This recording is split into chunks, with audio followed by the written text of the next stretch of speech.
Most other companies don't even allow their cars to be used for gig work. We currently have a wait list of about 3,000 people that's growing by 10 to 15 drivers each day. The main Geotab feature that we wanted to use was the keyless system, where we could just remotely lock, unlock, disable, enable the car. The flexibility makes it very convenient. The first time I had a problem, they responded very swiftly.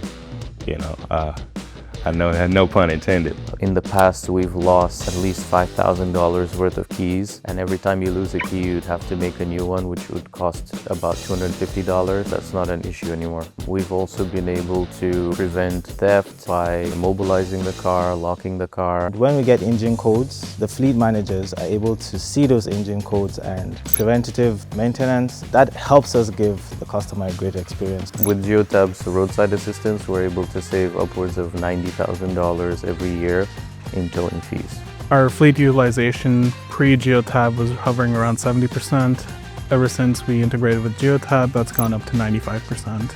Geotab driving data allows us to monitor driving behavior. This has helped us mitigate accidents, which then eliminates insurance claims, reduces downtime on our vehicles, and maintenance costs. That's all thanks to Geotab, because not every telematics company would open up that data for everybody to use.